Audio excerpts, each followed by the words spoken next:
আসসালামু আলাইকুম।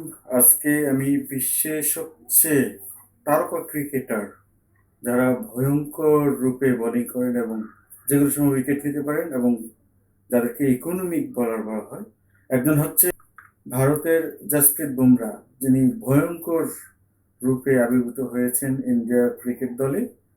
এবং তার যদি টি-টোয়েন্টি ক্যারিয়ার দেখি, তিনি ইন্টারন্যাশনাল ম্যাচ খেলেছেন 95টি, উইকেট নিয়েছেন 121টি।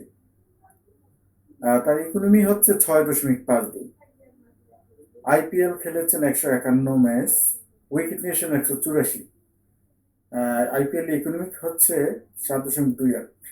তার সাথে যদি বাংলাদেশের খ্যাতিমান এবং সবচেয়ে নির্ভরযোগ্য, সবচেয়ে কনসিস্টেন্সি বলার বলা হয় মুস্তাফিজুর রহমানকে, তার টি-টোয়েন্টি ক্যারিয়ার দেখলে আমরা দেখতে পাই যে ইন্টারন্যাশনাল ম্যাচ খেলেছেন 126টি, উইকেট নিয়েছেন 158, ইকোনমিক হচ্ছে 7.28। তিনি আইপিএল খেলেছেন 60 ম্যাচ, উইকেট নিয়েছেন 65টি, এখানে হচ্ছে 8.13। তো আমরা যদি এই দুইজন বলারের সাথে একে অপরের সাথে তুলনা করি, তাহলে দেখা যায় যে অবশ্যই জাসপ্রীত বুমরা এবং মুস্তাফিজুর রহমান দুজনেই ভালো।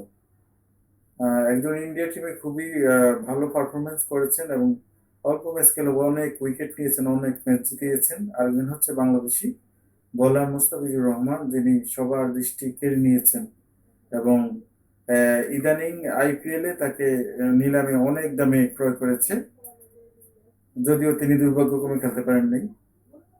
তো আপনারা কমেন্ট বক্সে জানিয়ে দেবেন আপনাদের কোন বলারকে সবচেয়ে বেশি আপনারা পছন্দ করেন এবং কার বোলিং অ্যাকশনটা আপনাদের খুব বেশি প্রিয় হয়। আজকে এই পর্যন্ত।